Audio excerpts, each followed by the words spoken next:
was feeling kind of demotivated about FI recently, and just kind of like, really not feeling like talking about it. And that might be a function of just like where the markets are going in the portfolio, looking at the portfolio, it's like, oh geez, I feel like I'm further away from FI. Like retirement date risk. Yeah, exactly. Yeah. And we talked about that makes sense. In the last episodes. Like Laura and I are like, I don't know, should I take on more clients? Like I'm starting to have that discussion again. And one of the things that, I didn't tell you, I bought a boat.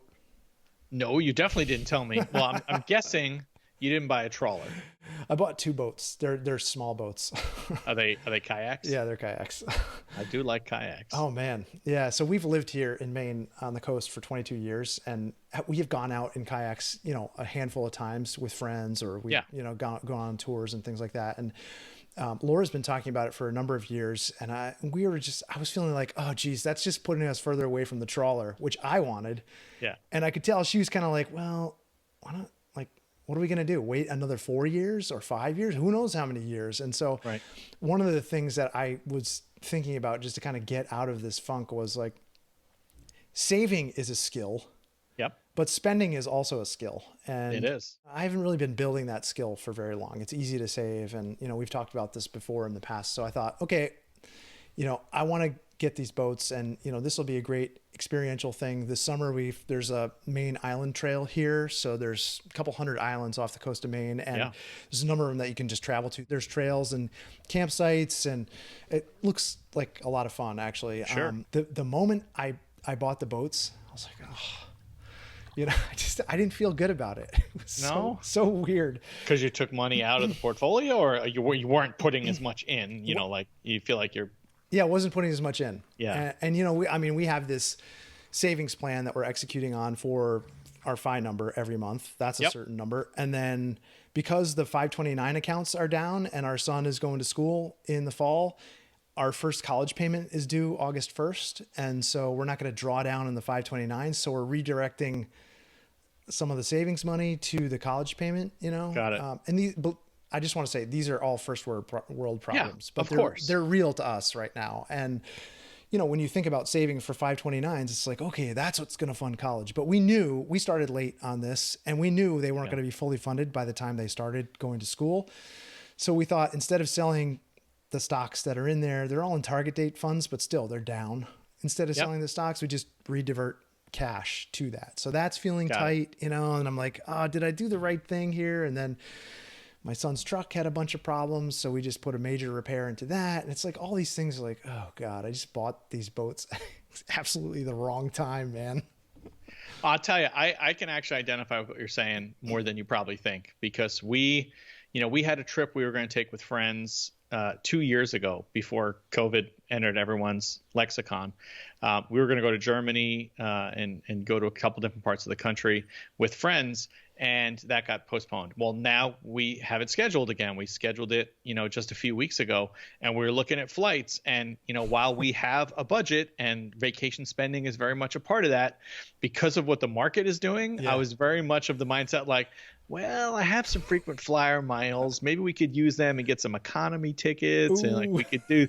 And Lori's like, are you kidding me? Like, look at can we at least get premium economy? Like, please, that's like well within the budget. It's not that much more. Like, stop trying to use miles. Like, let's get these flights that our friends are taking. It's better.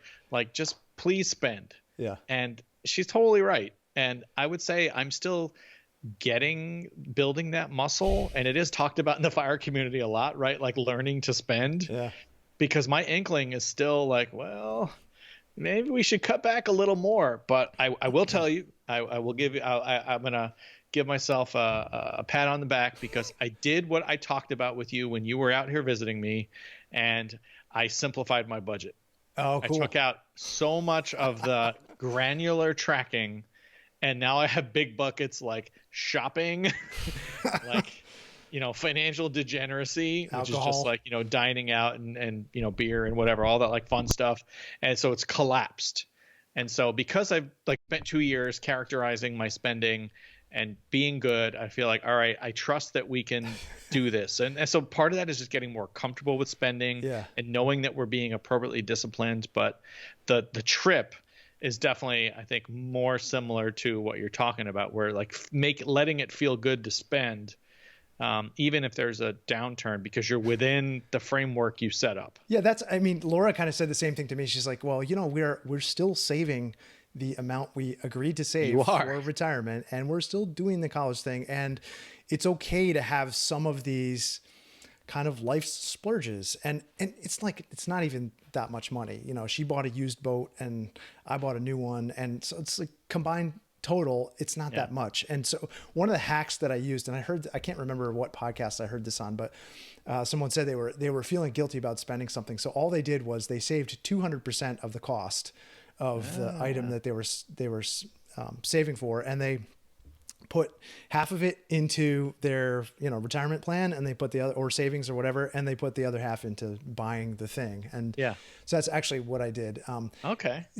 So that feels okay. But also now, having done that, I'm like really excited for the life's possibilities that opens up.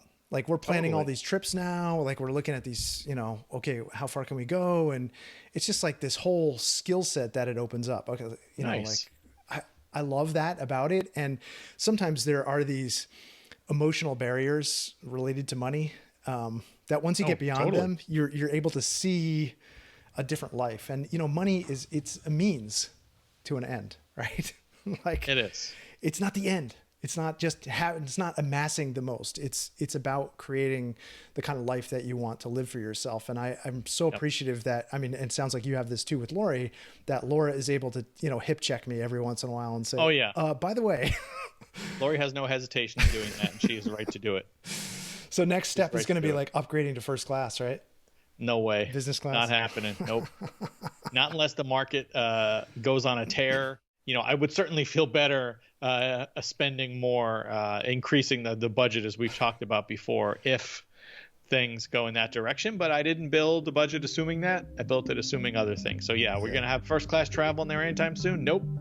But, maybe a special trip for an anniversary or a family event, or, something that could happen. But no, that would not be our norm ever. Never know.